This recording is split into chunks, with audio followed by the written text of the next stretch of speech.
El principio general es que todos somos responsables de los actos que realizamos. Y puntualmente los órganos del Estado o los órganos públicos en prestaciones de salud son responsables por sus actos propios como los de sus dependientes.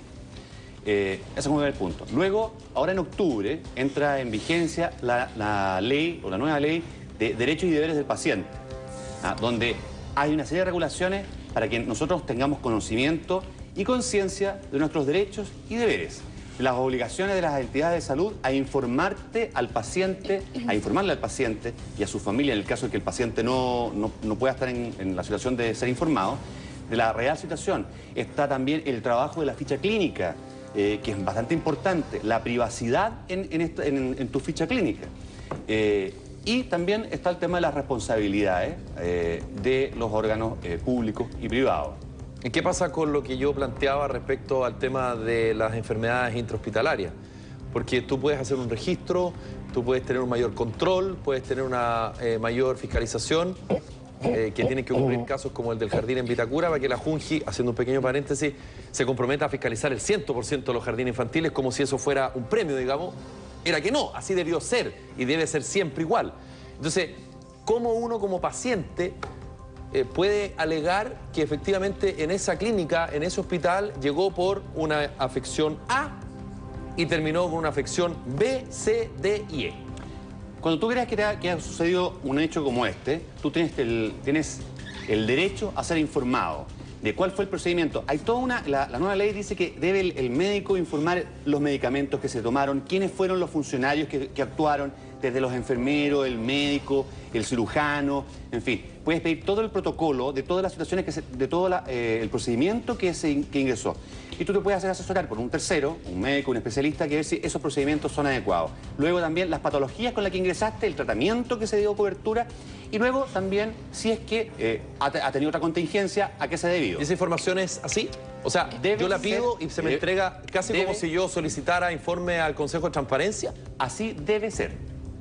No es lo que uno debe y lo que realmente pasa en los hechos, pero así debe ser. O sea, puedo desprender de lo que estás diciendo. Cuando uno ingresa a un servicio de salud o a una operación, qué sé yo, a ti te hacen un chequeo de entrada. Te toman la temperatura, que una vez dice, pero ¿para qué me toman la temperatura si no tengo fiebre? Sí, pero no importa, hay un protocolo que a ti te toman la presión, la temperatura, te monitorean el corazón en alguna, y sale un informe de cómo tú ingresaste. Es como cuando tú ingresas un auto a un taller mecánico, el auto entró así.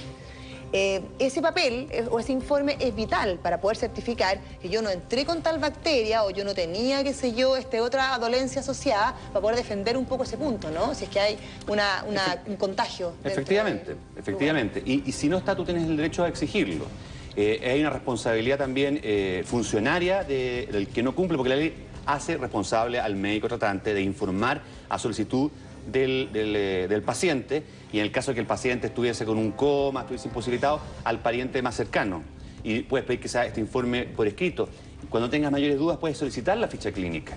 Eso te iba a preguntar, porque si yo ingreso a algún hospital o clínica y no me hacen este chequeo para certificar cómo yo llegué, ¿lo puedo exigir? Oye, hazme una inspección, hazme una revisión. Siempre no, lo que siempre sucede. O sea, siempre que tú entras a un centro hospitalario, ya sea público o privado, es una cosa que no tiene que ver con las responsabilidades, sino con el tratamiento del paciente. Es un deber. Es un deber.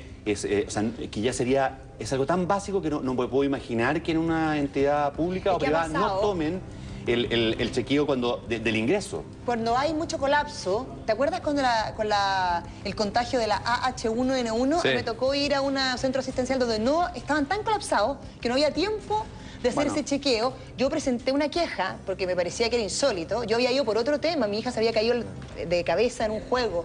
Pero estaban colapsados por el otro tema, por la porcina, por la fiebre porcina, por la gripe porcina. Entonces ya no le tomaron temperatura, no le limpiaron la herida. Yo tuve un problema en ese centro de atención y de alguna manera me di cuenta que cuando están colapsados, que pasa mucho en el invierno, de repente los protocolos se olvidan.